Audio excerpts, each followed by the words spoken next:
Hello, everyone. Welcome to Psychology and Spirituality, a bridge to a better life discussion. I'm your host, Marcia Trajano, and with me today is a very, very special guest, a good friend, Anne Sinclair. Anne is known as the really important part of the work that Divaldo Pereira Franco does as an interpreter from Portuguese into English. She is also has a key role in the Spiritist family group in the UK. Thank you so much, all of you who is joining in this conversation between me and Anne. Just if you want to know more about this program, Psychology and Spirituality, please go ahead and subscribe if you haven't done so. And more information in other channels, go to www.spiritist.us. The Psychology and Spirituality program has been brought to you by AME Brazil, the United States Spiritist Federation, TV Mansão do Caminho, and the International Spiritist Council. And if you want to know more about the subject that we're going to be talking today, we highly recommend you read this book. Let me bring that to you. It's called The Conscious Being. It was written by Joanna de Angelis in collaboration with Divaldo Pereira Franco. And specifically, chapter 8, it talks about inner peace. But let me get back to you, Anne, because we are here to talk. And it's so good to have you with me when we tackle this really interesting subject, inner silence, right? What is required to get to that state of inner silence? Well, according to Joanna de Angelis in many of her books, she discusses inner silence as what you attain when you reach a place of peace and fulfillment, when we're able to understand perhaps the meaning of our lives. So this is pretty big, right? And also the impact of what we do, what we think, what we don't do, our behaviors, our thoughts in relation to the context that we live in. So I'm really excited to talk to you, Anne, and wanted to say, first of all, what can you understand as this inner silence? What is it? Can we talk a little bit about it? Yes, thank you, Marcia. It's a pleasure to be here with you all. And firstly, I just want to say I am a novice in studying Joanna de Angelis, as perhaps many of you might be as well. If you encounter any difficulties, do not despair. Just take a step back and take a sentence at a time and just allow yourself to reflect and see where your mind and your thoughts take you, what sentences attract your attention, what words jump out to you. You're not supposed to know it all off by heart or just try to understand everything in one go. So this is like for me to learning about inner silence, because Joanna starts the chapter by saying something quite topical and relevant. It says, we are always in a state of war on the planet. There's always war going on somewhere. And that is the same today as it was 1,000, 2,000 years ago. And it says that that state of war that goes around in between countries or different ethnic groups or different groups of people, for whatever reasons, not judging any reasons, but that state of war is a reflection of our lack of inner peace. Because we are not peaceful beings, we can't create a peaceful world. So that if we want to have peace in the world, we need to first find peace in ourselves. She says, if we live in a family of 3 or 4 people and we can't get on, how the country is going to get on? So I love it because she gives us like a basic example. And then you're going, yeah, because my sister or my brother annoys me or does things that frustrate me, or they have opinions I don't agree with. We can start making a whole list of things of why we don't get on with each other. Doesn't mean that we hate each other. It means we don't get on.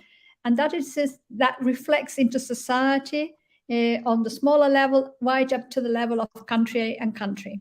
So the way to find inner silence, to make inner silence, it requires us to go on a journey inwards. So when we are looking at others and telling others that it's because of them that we don't have peace in the home, it's because of what they've done or not done, or taken out the garbage or not, or whatever it is that causes those annoyances and things, it's all on the outside. But what she's inviting us is to travel inwards. And in this inward journey is a journey of self-discovery, of self-knowledge, because the spirits of antiquity have already said that is the journey we need to do in order to be able to transform ourselves and to transform by result or by consequence the world around us. So in order for us to think about having inner silence, the first thing we must is think about doing this inner journey so that we become familiar with our inner being, because she makes almost like a parallel. This is quite interesting, of evolution. And when you think about your life, and I've passed middle age, so I'm on the second stage of life, if you like. So some people describe it that you're going up a mountain. So you're young and you're developing, you're growing, you're getting your job, you're getting your career, you're getting a family, you're achieving till you get sort of middle age, and you should be like full achievement of whatever it is that you're achieving on the outside. And then you're sort of coming down the mountain, the other side, and then you start going inwards. So I've achieved all this on the outside, but now what about what's going on inside me? What is the meaning of all this? What is the meaning of my life? And then the fact that now you're seeing the end of your life as coming closer, even if it might be 20, 30 years ago away, it is coming closer. And that confronting with your own mortality, saying, well, what's it all been about? What have I achieved? Where have I got? And so you naturally begin to want to introspect and look at yourself inwards and share the knowledge and experience that you've acquired over the exterior part of life with others. So when she talks about in us as spirits as well, she talks about us, we all evolved. We will all evolve. Nobody will be left behind. We all take baby steps. We all go as fast as we want. But in the beginning, we are like children, like spiritual children. So you think of a baby and a small child, they have very sort of egocentric phases where they become the world and the world becomes them. And then they want to conquer the world. And as children, we want to conquer the world. And then when we realize that conquering the world does not bring us happiness, then we say, well, we need to look inside.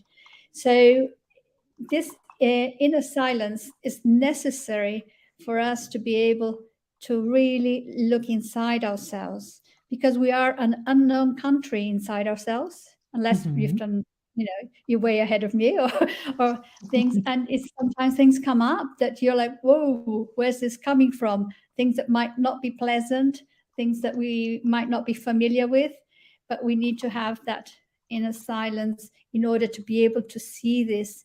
It's almost like if you think of the water of a lake or the sea, if it is calm, you can see down to the bottom. You can see lots of things. You can see the stones, the fishes.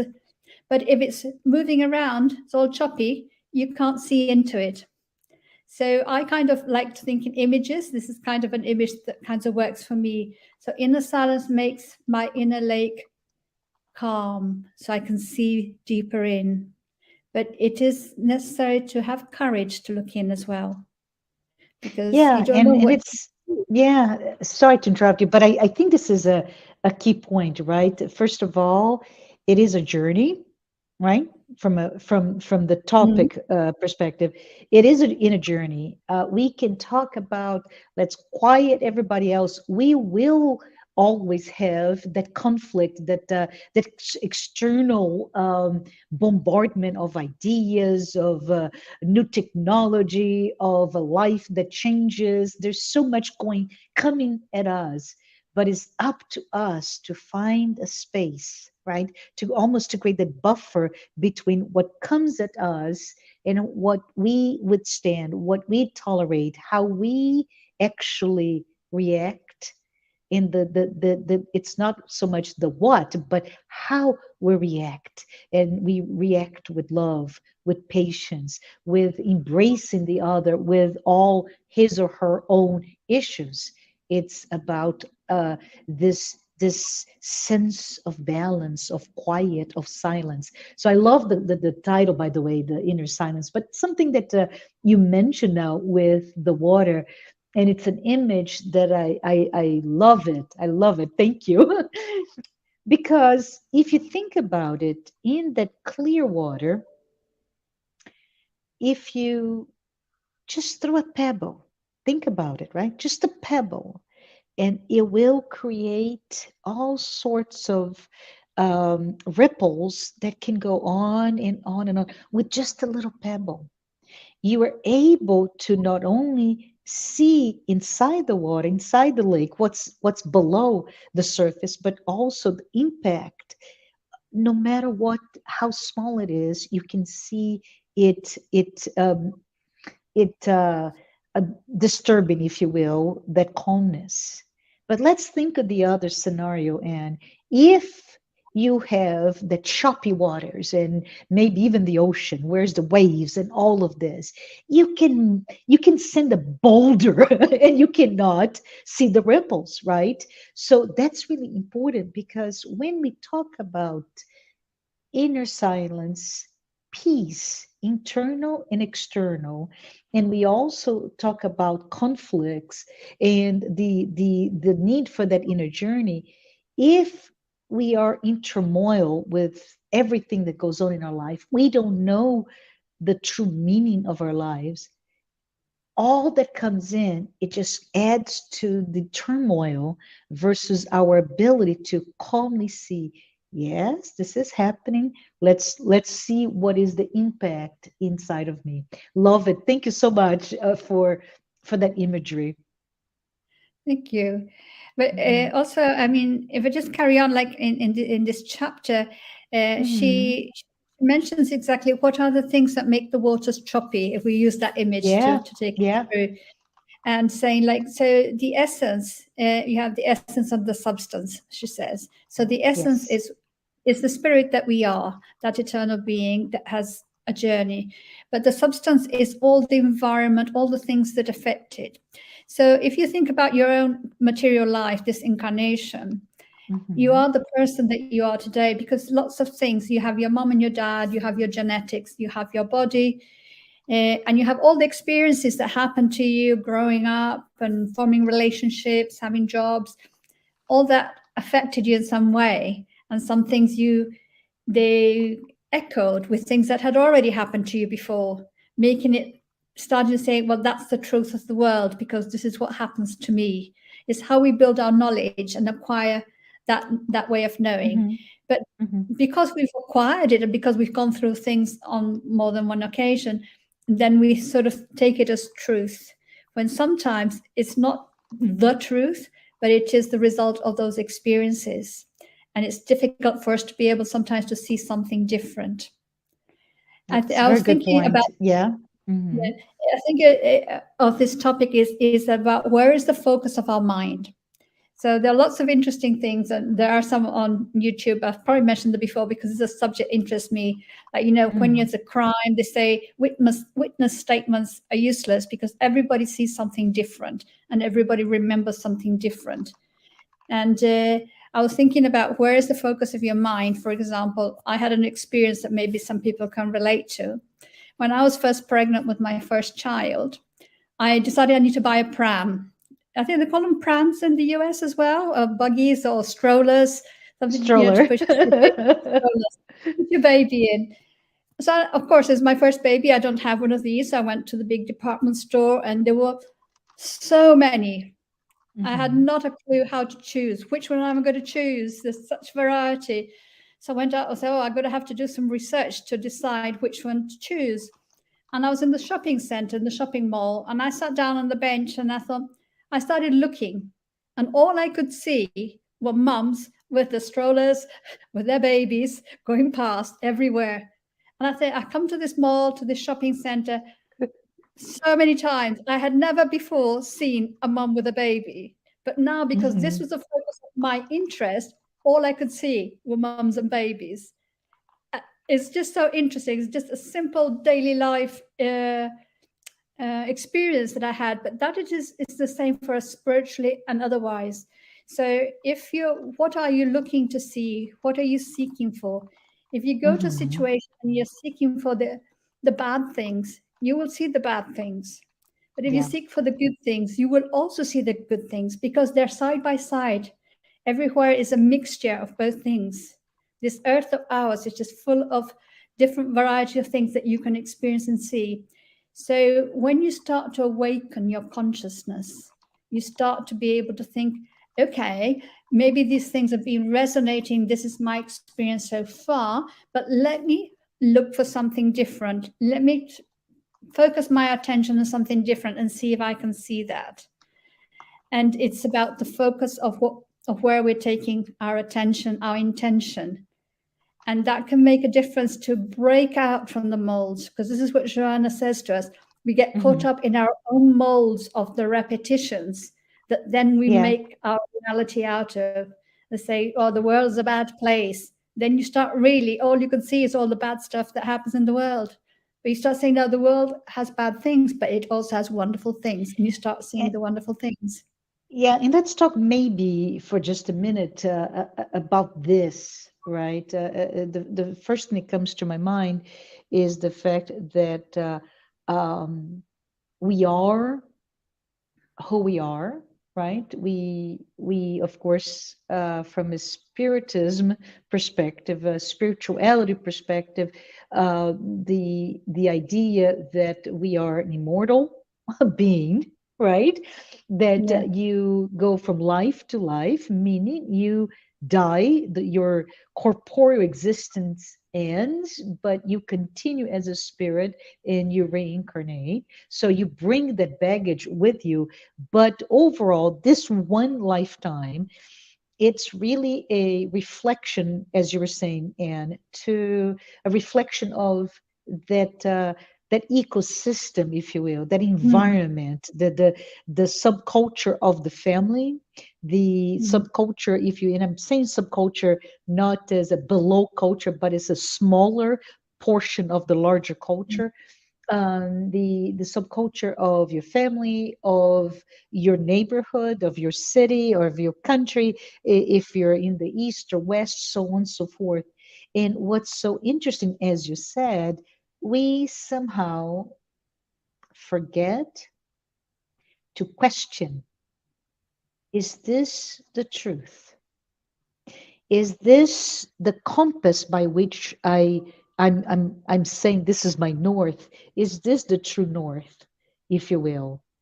Morally speaking, and now I'm referring to morally as the divine, the sacred, that infinite, that unchanging laws that regulates all of us immortal beings.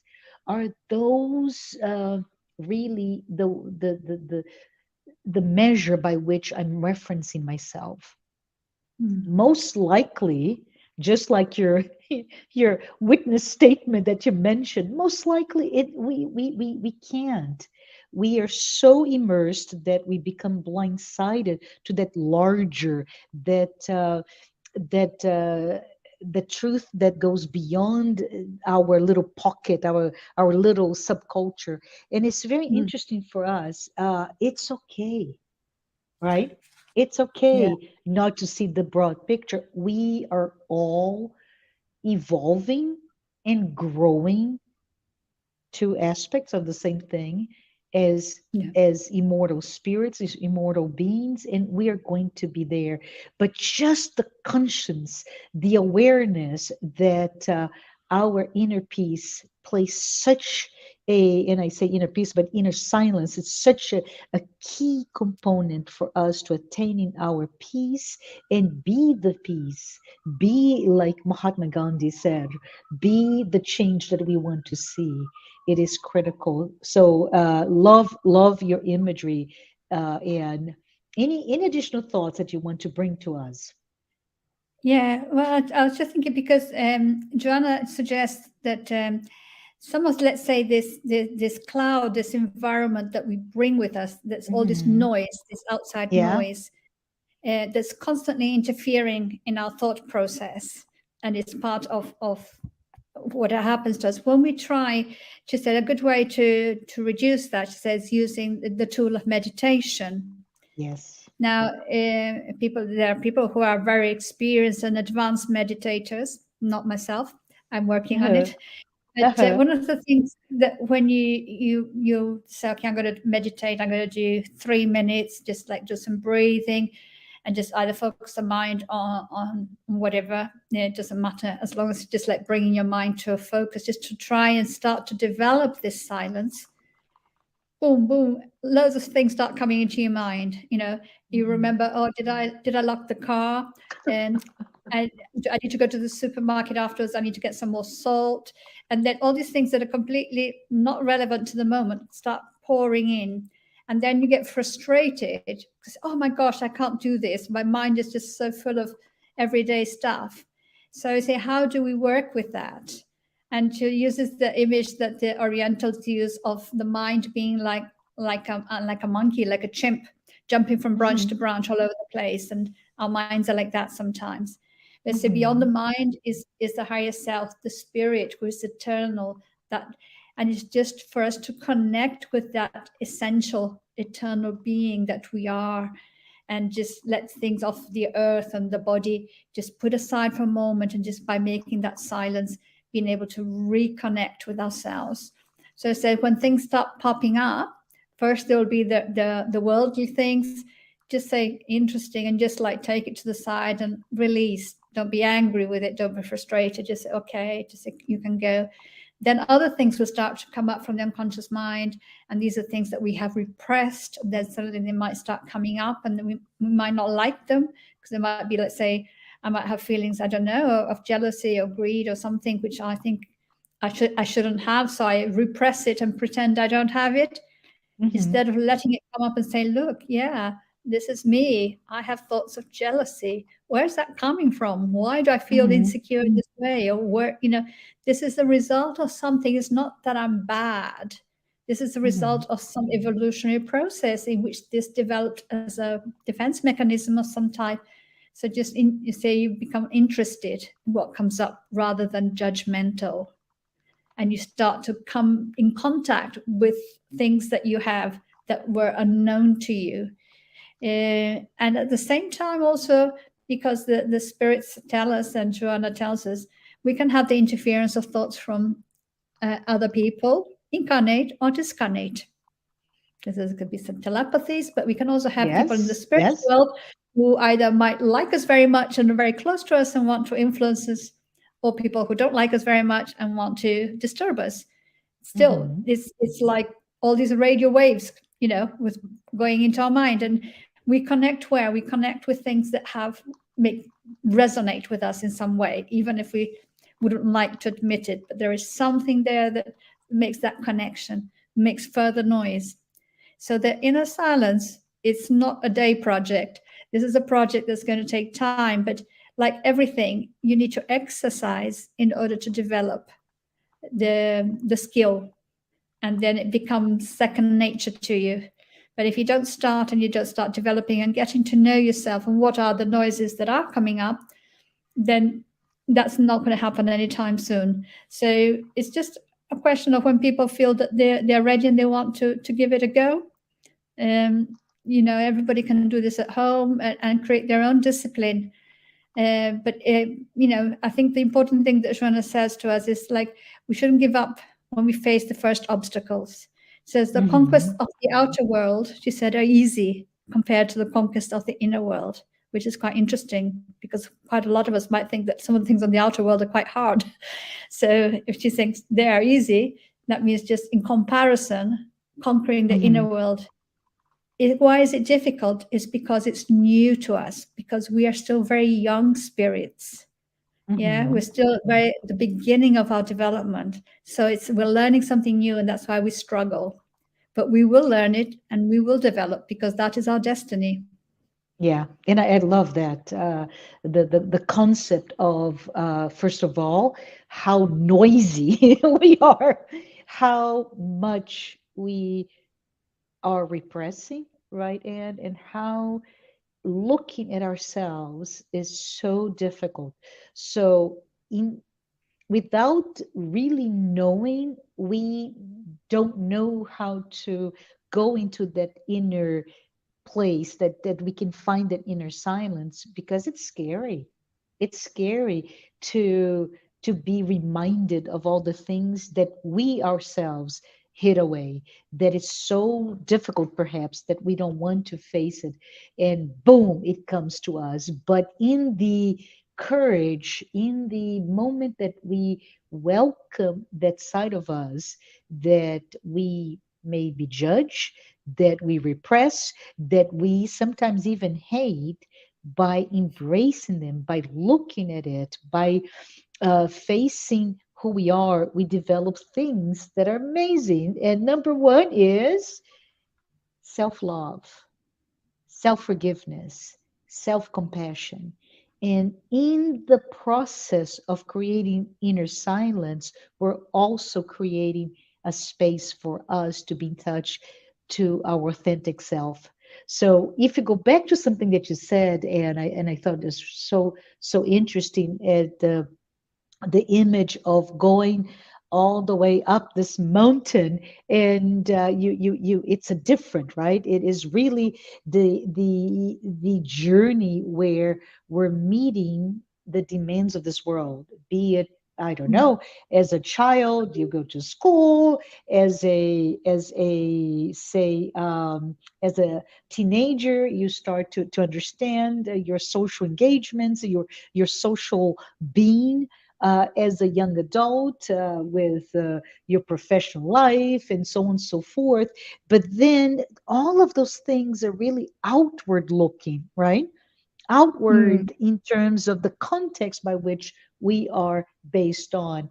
When we hit that peak, and for us, especially us, right, and women, it is hard to say, oh, this is the end. My youth is gone, and everything that I once deemed as the most valuable components of my life, including perhaps my speed, by my cognitive speed, and how people professionally may respect me by my quick response. I'm just making a joke here, but as you reach that so-called peak, the descent, that is also scary, is a beautiful journey, because that's the journey toward our authentic self. That is the journey for transparency, of really allowing us to be truthful, and questioning, why do I feel this way? Or why does this bother me? Why, when I'm trying to meditate, all those thoughts keep coming to my mind? So this is really quite beautiful component of this discussion today on inner silence. But mm. what else can we talk about? Well, I wanted to mention something that I find really helpful that Joanna Mm, includes in this chapter, which is, I've written it down here.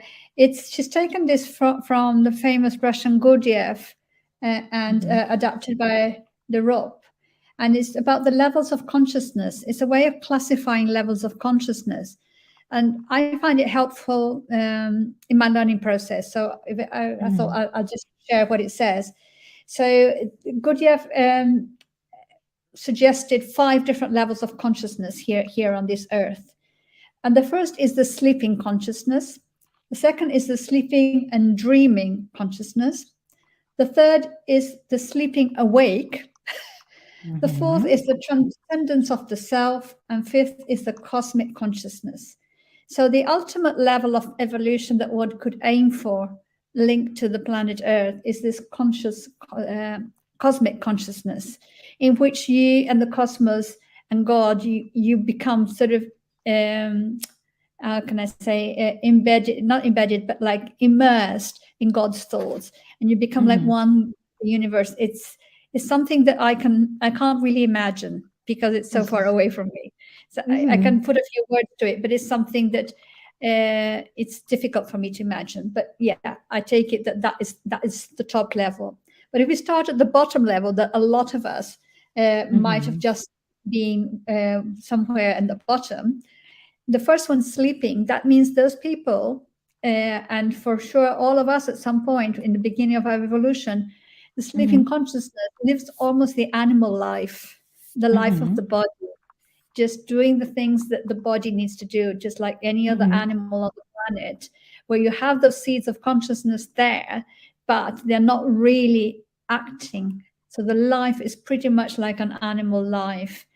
But then when it says sleeping and dreaming, when you start dreaming, start having premonitions or ideas or thoughts of something that you can do, and they're popping up in the dreams, and even things that have happened in the past and can start popping up in. So that's why he calls it sleeping and dreaming. So you're not just living the animal life, you still have something else is coming up, and that is coming from your higher being, your spiritual self. And then it says sleeping but awake. So you're starting to wake up.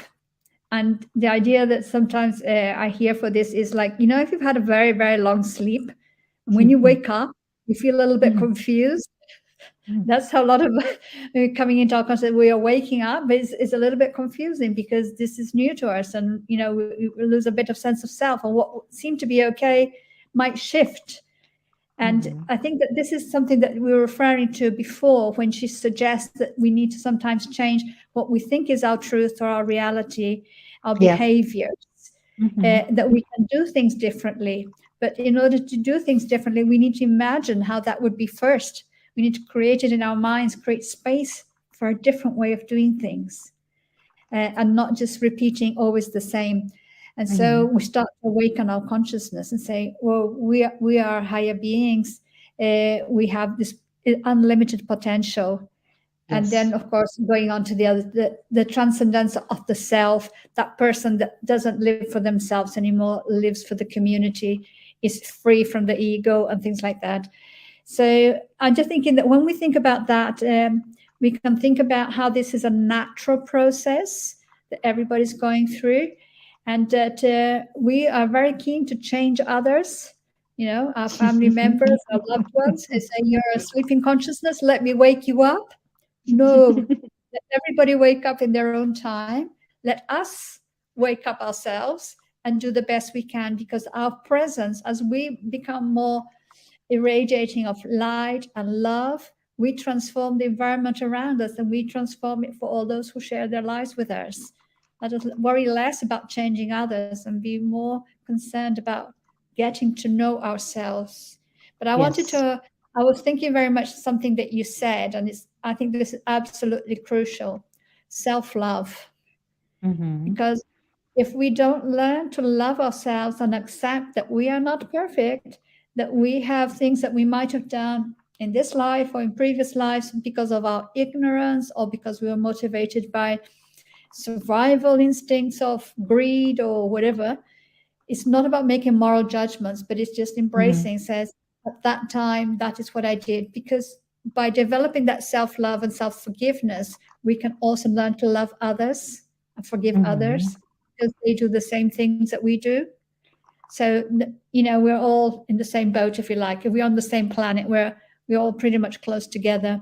So, by developing and enhancing our self love, we can accept and be silent about our own mistakes and errors. Doesn't mean to condone the errors, but it means to Mm-hmm. say it's not the end of the world. Actually, nothing is the end of the world. It's saying that the concept, what are the consequences of that action, of that behavior? So if I repeat these behaviors, these are the consequences. I'm not really pleased with them. Let me try something different. Because Mhm. if we want a different result, we're going to need to try something different. And there are so many resources in the world. I think we live at a time where we've got the blessing of the internet, which has its Yes. shadow side as well. But all the knowledge that's available is just boom, put out there that anybody, wherever they are, as long as you've got access to the internet, you can be looking for different tools and different things and different ways to help you on your journey. So that is so liberating, I think, because before you're depending on the church or your religion to give you some guidance about spiritual things, and Mhm. that was didn't always work for everybody, and Mhm. and people were born into a familiar group where the particular religion didn't work for them, might have worked for their relatives but didn't work for them, and create a lot of conflict and feelings of difficulty in spiritual journeys, so that then the spiritual journey is put aside and the material aspect of life is given greater importance, because actually I can deal with this. I can get on with Mhm. my material life. I know what I'm supposed to do. I know how I can do it. I can be successful. But this business of the spiritual side, of my inner silence or meditating, I can't do that. So let's just leave that to the side.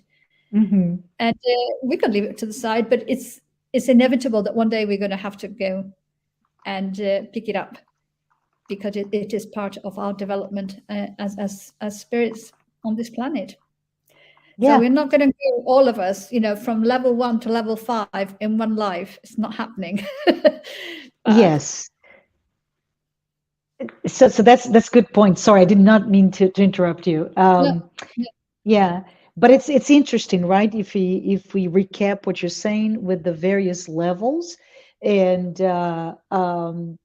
it's very important if we see ourselves perhaps as in that early stages, very primitive, and by primitive we just say we're focusing on survival, and even though the earth, our host, right, this place that we call home, is has advanced. We're not cave people anymore, but there are some of us that are living perhaps in such a brutal, violent zones of conflict, um, that surviving is all they can.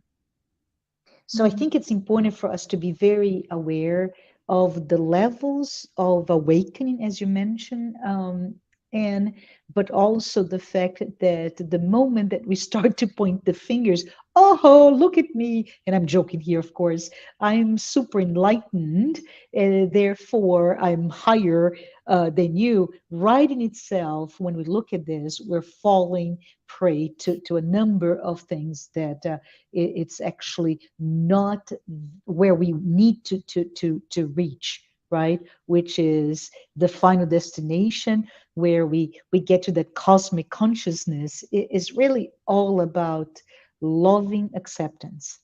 If I may, Anne, just wanted to maybe talk a little bit about the role that Jesus, right, as a um considered the most perfect being to walk on earth, and with his guiding words and guiding examples, he taught us that he mm, had very strong and confronted not those that erred, not those that made mistakes, not those perhaps that fell, whatever it is that it happens to all of us as imperfect beings. But he was very, very strong to those that were judging them. And there's many, many examples. We can look at it mm, in the Bible, right? Matthew specifically. But what it tells us is we also need to be aware of where we are in our own journey. mm, And the more we can access that self love, as you mentioned, that self mm. forgiveness, self compassion, and expand from within to the outside of ourselves, we can see, we can become aware that we're reaching a higher level of consciousness. Yeah, and what you said was really true also, that the more we become enlightened or we have a higher level of consciousness, the less um, egocentric we are, the Mm-hmm. more we realize, we belong to God's project. And that's why Mm-hmm. Jesus says something quite interesting. He says, first seek for the kingdom of God. And people Yes. say, well, where is the kingdom of God? And he says, you need to travel inwards. Mm-hmm. Mm-hmm. And that is what you're thinking about. It's about your spiritual nature, about your essence, Mm-hmm. and spiritual journey. Because, as you were saying before, when you do that and you start to come to know yourself a little bit more, your Uh-huh. judgment of others will drop, because Yeah. you will realize who, it's like the famous phrase, where he says to the adulterous woman, where are your accusers? If nobody accuses, neither do I. Go and sin no more. And so Mm-hmm. saying that exactly as you said, it's not about judging others, but it's Mm-hmm. about helping people to understand a better way of doing things. Go and sin no more. Mm-hmm. And, people who are very judgmental, for sure, they're not very high on the development level, because they don't have any self-awareness. There is an Correct. expression that used to say here in England, when, well, this is what I heard. I don't know if it's correct, but it said the origins would be when people would be taken for the death penalty. They would be taken Yes. down the street, and people would say, "There go I, but for the grace of God," meaning that person committed a crime is going to suffer that Yes. penalty, the death penalty, Yes. because of it, but in a different situation. That could be Mm-hmm. me. And for us Yes. to think that that would never be me, that just means Ye- you don't really know yourself. You don't know what different Yeah. situations can do, where your strengths and weaknesses might lie. And I Mm-hmm. think it's always, I think, helpful to think, Yes. you know, yeah, that wasn't good, but maybe, I could be that person at some point. So we need to be Yes. alert to our frailties, to our weakness, to our Yes. limitations, and the Mm-hmm. brutality of the world sometimes, that Yes. might, lead us down a pathway that we would never have imagined. Correct. And I think it's important for us maybe to speak, to emphasize this thought here, and because it's easy actually to not believe that compassion as a sentiment, a global sentiment, if you will, is available, it is plentiful, is accessible. And I think it is simply put a question of what you started in our conversation today. We are so immersed in our own problems, right?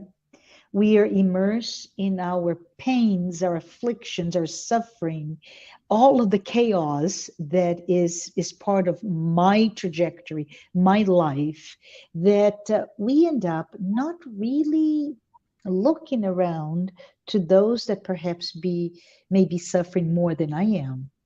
And so Joanna tells us in a different book, she tells us that be careful, right? This is by words, of course. Be careful, because when we do that, when we become so self-centered, we start to walk a path, and that path is a path that leads us to self-centered, a focus on my self attainment, right? Self gratification that may lead to indifference to pain, may lead to really not even understanding or feeling the sense of pity, of Mhm. empathy, and may lead to hatred. And that's where a very polarized society is an expression of that. I'm immersed in my own life, and you are terrible, and I hate you, right? That can even lead to such violence that be a crime. So all she's saying to us, and this is an invitation, a call to action to all of us. Let us help all those who fall, who stumble. Let us understand that whatever let them to fall, quote unquote, fall, they will have to handle themselves. They are in this process that will correct their own behaviors on its own, right? Let us be tolerant. Let us embrace, if you will, anyone who's doing something wrong. Because, and that's what I'm kept getting from what you just said, Anne, because our future would be the same if we're not strong enough to be on the correct path. When we fall, we are the ones that are wrongdoers. So let's think about, everyone, that there is a very strong link between tolerance, compassion, love, peace, and all of it is somehow enveloped by the sense of that inner silence that we're talking about. So the invitation is for us to open our minds to secret truths and be tolerant to anyone who needs that tolerance. Our compassion will be the emotional measure that we'll need when we're at that point. And I think this is important for us to just pause to take in. Um, and we are at the end of our discussion. Time flies. Do you want to say just the final words before we close?